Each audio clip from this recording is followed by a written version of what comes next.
A literatura confirma e nega, propõe e denuncia, apoia e combate, fornecendo a possibilidade de vivermos dialeticamente os problemas. O direito à literatura, de Antônio Cândido. Olá, eu sou Mirelle Padilha, professora de português e literatura, e este é um canal onde eu falo sobre livros, sobre literatura e sobre as formas de arte. No vídeo de hoje, especialmente falaremos sobre as funções da literatura.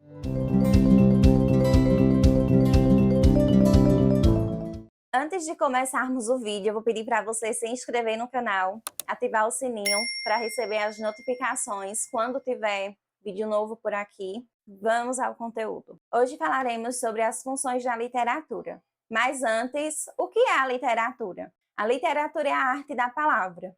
A matéria-prima da literatura é a palavra. Ela trabalha os sentidos, os sons e tem o poder de nos fazer criar e imaginar. Sartre nos indica que a literatura é a arte de escrever. Ele diz: "E como os críticos me condenam em nome da literatura, sem dizer jamais o que entendem por isso.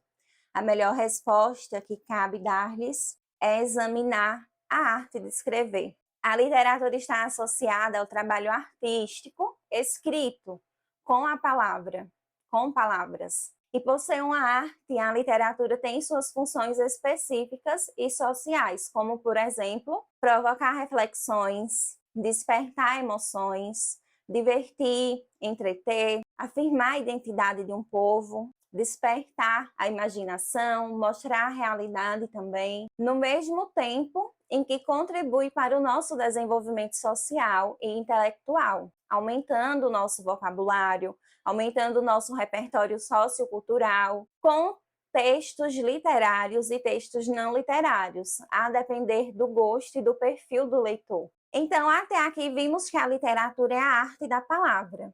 O instrumento da literatura é a palavra, é o texto escrito. E vimos algumas funções, né? E como as funções da literatura são positivas na nossa vida, como desperta tantas emoções na nossa vida e no nosso desenvolvimento. Aristóteles foi o primeiro a discutir as funções da literatura. Na sua obra poética, ele divide as funções da literatura em três: a função cognitiva, a função catártica e a função estética.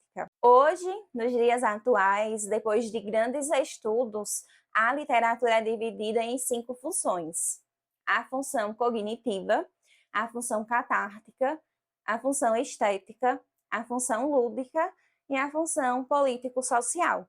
Então, temos as 3 funções de Aristóteles, mais 2 funções, que é a função lúdica e a função político-social, e agora vamos ver cada uma delas. Antes de começarmos a ver as funções, as 5 funções da literatura, eu vou pedir mais uma vez para você se inscrever no canal e ativar o sininho para receber as notificações quando tiver vídeo novo por aqui. Agora vamos às 5 funções. Na função cognitiva, a principal função, o principal objetivo da função cognitiva é transmitir conhecimento. Por meio de textos, o leitor é abastecido de informações importantes sobre a sociedade, a história, os problemas humanos, as características culturais e sociais. Temos na literatura brasileira, por exemplo, a Carta de Pero Vaz de Caminha, que narra os aspectos da terra, narra o povo encontrado. Então, tem uma função de transmitir um conhecimento. E dentro da outra literatura, uma literatura mais contemporânea, temos O Mundo de Sofia, por exemplo, que é um livro que ensina sobre a filosofia. Então, temos um livro que, ao mesmo tempo que entretém, transmite um conhecimento. A função catártica, o objetivo é gerar sentimentos e emoções no leitor. Então, são textos que emocionam, que despertam sentimentos, como alegria, tristeza, raiva, amor, conforto. Na função catártica, os poemas são textos mais comuns a depender da personalidade do leitor.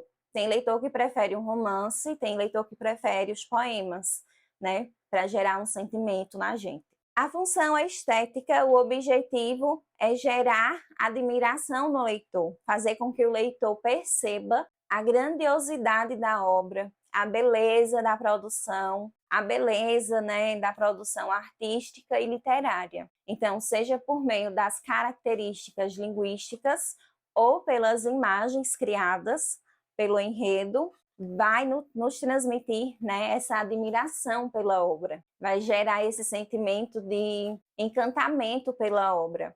Um grande exemplo é a saga Harry Potter, onde a autora criou um universo totalmente novo, cheio de palavras, de objetos e seus significados únicos, né, a seu mundo. Então, no mundo Harry Potter, temos um mundo totalmente novo.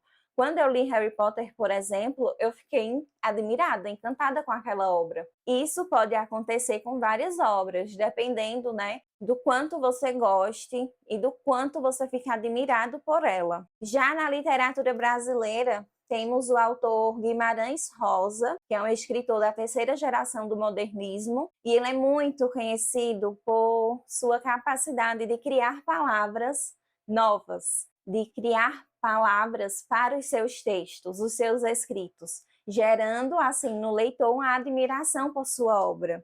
Então, nessa função estética, o objetivo é gerar admiração pela obra, seja pelas palavras, seja pelo ambiente em que o enredo se passa.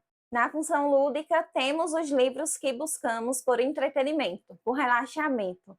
Então, o principal objetivo dessa função é o entretenimento, divertir o leitor.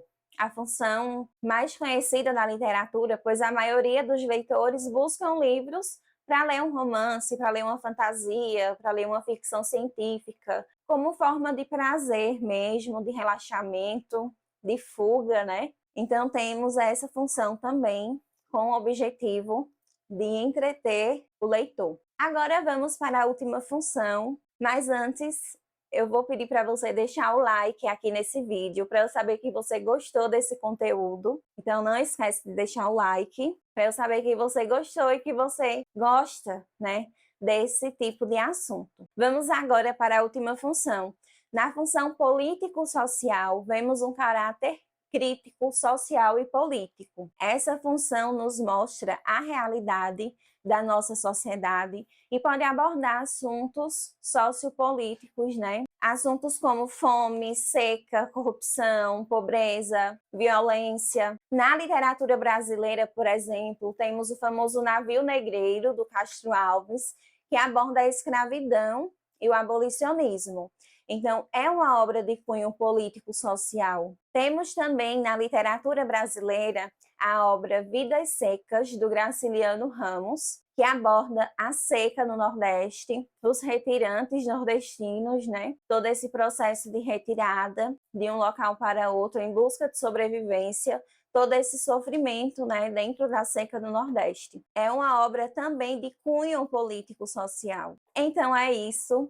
Vimos que a literatura, a arte da palavra, tem muitas funções, né? 5 funções. Cada função traz o seu benefício na vida do leitor, embora a leitura ainda não seja algo tão comum na vida dos brasileiros, né? Infelizmente. Finalizo esse vídeo com uma frase bem marcante e reflexiva sobre a literatura. A literatura corresponde a uma necessidade universal, que deve ser satisfeita sob a pena de mutilar a personalidade, porque pelo fato de dar forma aos sentimentos e à visão de mundo, ela nos organiza, nos liberta do caos e, portanto, nos humaniza. Antônio Cândido, em O Direito à Literatura. Antônio Cândido é um grande crítico literário e ele foca muito na literatura como forma de humanização, como instrumento de humanização. Aqui no canal temos um vídeo sobre Antônio Cândido. Eu vou deixar